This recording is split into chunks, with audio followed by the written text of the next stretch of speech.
Hi, I'm Dr. Rich. If you've been struggling to remove your overdentures, here's a simple technique that doesn't involve any expensive tools.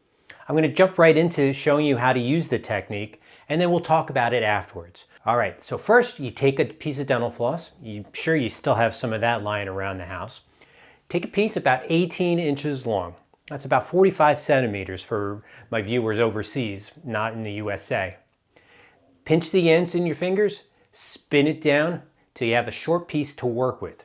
Now for this length, you're going to need a little bit longer loop of it than you would for flossing. Then you take that loop and you pass it behind the denture. And I'm just going to show you on this overdenture model that I have, since I don't have overdentures myself. Put it in the back, go underneath the denture, so between the denture and the gums. And don't worry, even though it's a tight fit, there is a little give between your gums have a little bit of give to them, so you will be able to sneak the dental floss underneath them. Once you get it under it, just pull it forward towards the front of your mouth. And if you have a locator denture with just the snaps in it, this is actually very simple. You pull it up until you get till you feel like you're catching on something. That's going to be the implant post. And then with that, just pull straight up with the floss, and it should pop right loose. Most of the time you get it loose on one side, and that's enough to get it loose, get the other side loose as well. In certain occasions, you have to do the same thing on the other side and pop both sides.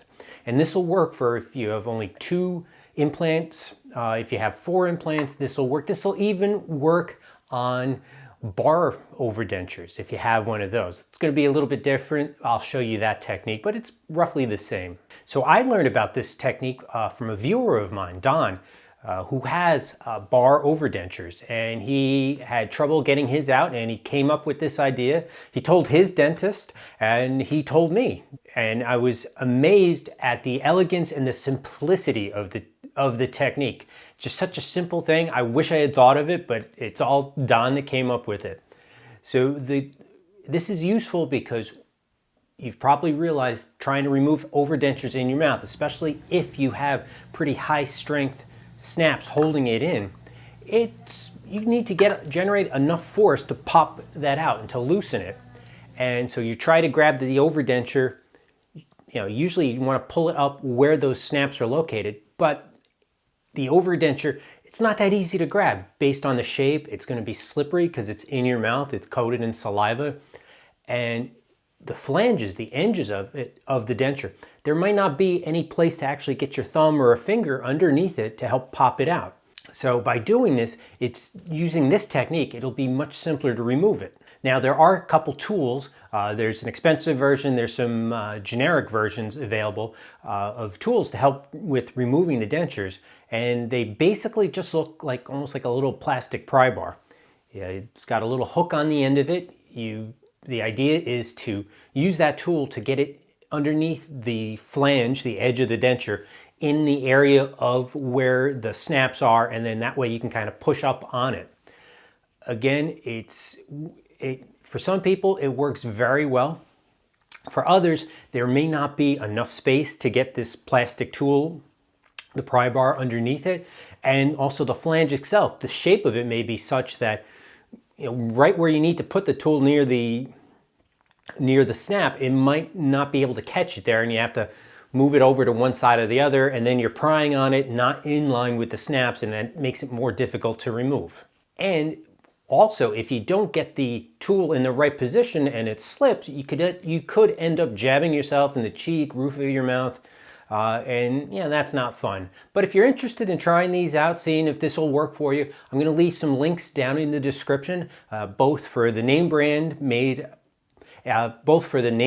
tool and for an inexpensive generic alternative that are available on Amazon, just like everything else nowadays. So the benefits of using the floss technique, though, are great. Because the floss is so thin, you can actually slide it very close to the locator snap. So when you're pulling, you're pretty much pulling straight up on the snap, not putting any sideways forces on it.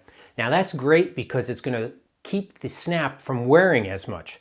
By just popping it in and out, there's less wear and tear on the plastic insert than there is if you were prying it at an angle.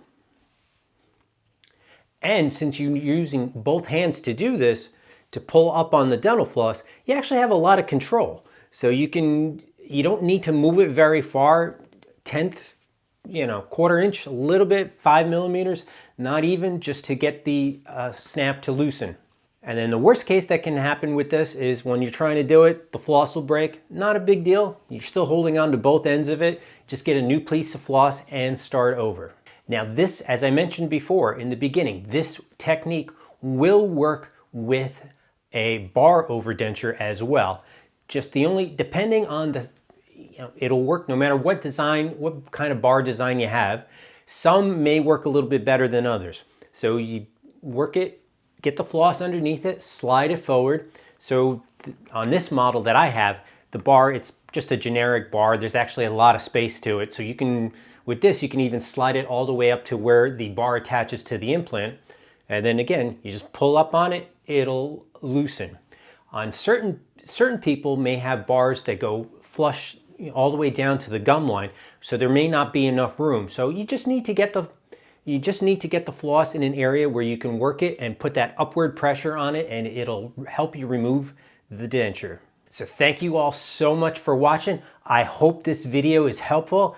This has revolutionized my overdenture cases for patients, because I've had quite a few patients over the years where we did snap-in overdentures for them, make the denture, attach it to the implant, and they have trouble removing the implant. Some due to dexterity issues. Some people have arthritis, can't get a good grip on the denture themselves. Some people just can't get a good place to put their thumb underneath to pop it out. So in those situations, I used to have to rely on using weaker snaps.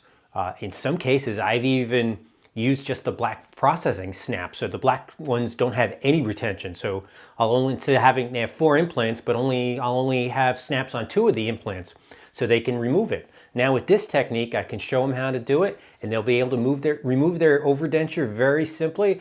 And because of that, we can use a little bit stronger snaps if they need them, and it'll stay in very securely, and they'll be able to chew all types of foods even better. So I hope you guys enjoyed this video. Thank you so much. Please give me a thumbs up and subscribe to the channel if you found this video worthwhile. It'll really help me out. It's free to do so. There's no cost to you, and I really appreciate it. See you guys in the next video.